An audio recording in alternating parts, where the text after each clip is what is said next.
Welcome to Miracle Making Psychology and Tarot Tools with my 10-minute micro lesson. Today I want to talk about inspiration, and I often struggle to get myself inspired, and so I know that there are a lot of people who feel the same way too. Is it easy for you to get a flow of creativity?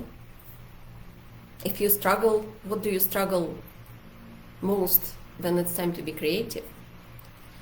Well, let me share with you my process of getting inspired, and maybe it will be useful for you.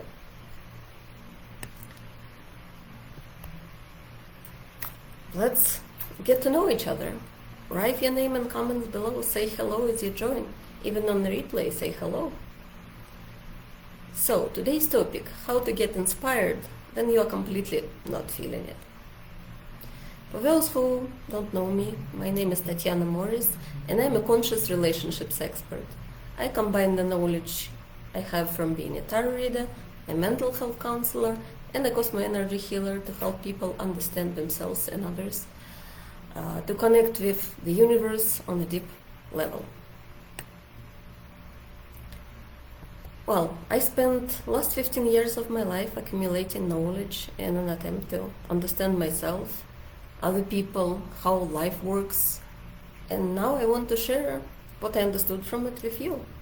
Today my clients are women and men who want to deeply understand themselves and others, to be in touch with their soul and have the life that makes them happy and fulfilled, and of course relationships too. So, today's topic, how to get inspired when you are completely not feeling it. Have you ever heard about creative blocks and lack of inspiration? Type yes in comments. Okay, let's dive in.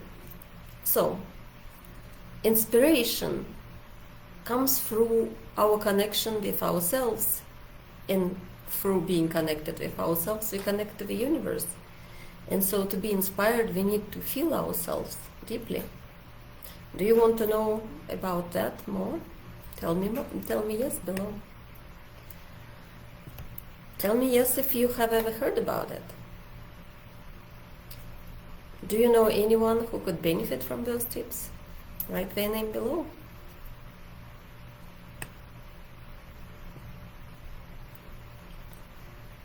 So, let's dive in. Well, I planned this event for today in the beginning of the week. And then I just felt tired, I was completely drained, and I really had no inspiration for what I'm going to talk about, what topic would flow. I didn't have nothing. And so I don't know how it works for others, but for me, inspiration comes when I get on with the flow. When I feel inspired, the information just comes to me, and all I need to just write it down and then it's done.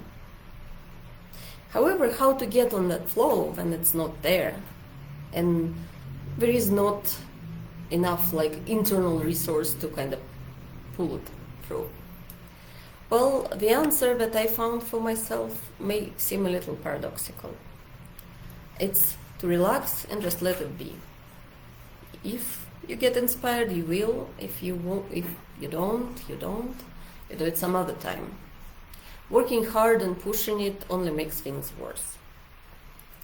Well, and it's not just my personal experience. I had clients for whom creativity was their work. And by creativity, I want to be clear, I mean people who are writing, who are even in the technical field, like people who create something new. And so, it doesn't matter if you write an article or you write a program or, I don't know, you try to create some machine, it's still creativity and still works the same, the process of getting inspired. And so the catch for people who actually do creative things as their work, those people often feel like they have to push themselves and work hard and put a lot of pressure on themselves to get the work done, because that's their work and they get paid for it. And so from what I know from my clients is, well, bad news. It didn't really work for them. Expectations and pressure just stressed them out and blocked their creativity even more. I strongly believe that relaxation is the only state where we're most connected to ourselves and to the universe, and so it's the way to get inspired. Well, this is why with my clients I worked on helping them to let go of expectations and give themselves some space to breathe and relax, even if they have a deadline due, because it doesn't matter at that point. Well, obviously we worked on certain practices, strategies and techniques that worked for them to get relaxed, and that's the first step. What next? Well, the next step is to find some entry point which would allow you to make whatever you are planning to create relevant to where you are emotionally. So, not to bring yourself to the work, but bring the work closer to you. Well, and yes, in my personal opinion, it's much easier to change your attitude towards work than to try to change your emotional state and in order to become productive. Yeah, I do have issues with productivity and the whole concept of it because, well, it rarely works for people because it puts too much pressure. Anyway, for example, today I just couldn't find the topic what I could talk about with you, the topic that would flow, and so I thought, well, this is relevant. I'm not inspired, so maybe I need to explore if it would flow. And it was relevant and reflected my emotional state. So it worked. At the same time, I do fully understand that if you create for other people according to the parameters they set, it might seem different. Well, but only seem. And this is why I mentioned the entry point. I'm convinced that even if you create for other people, you are still the one doing it, and so it still carries your energy.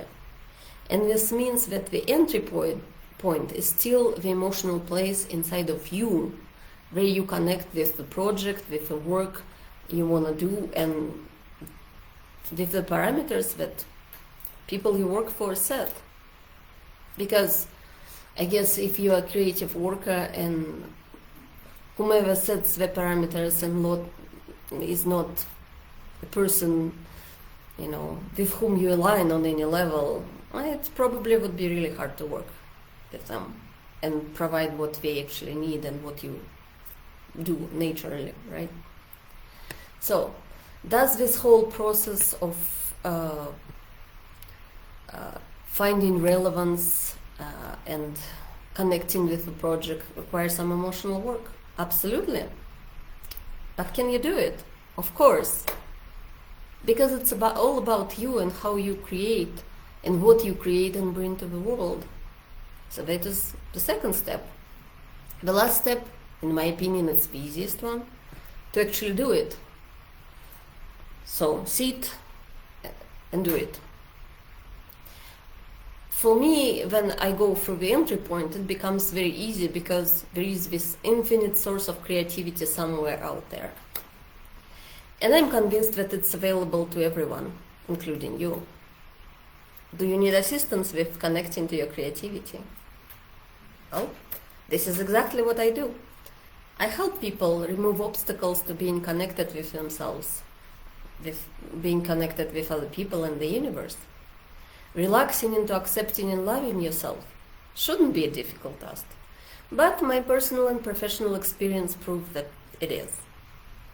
Allowing yourself to be in unconditional love and unconditional happiness seems simple, but few people can really get there. So what can we do? Well, grow and move forward together, support each other in this journey. Well, do you want to know more? Do you want to continue the conversation? Use the link below this video to connect. Thank you for listening.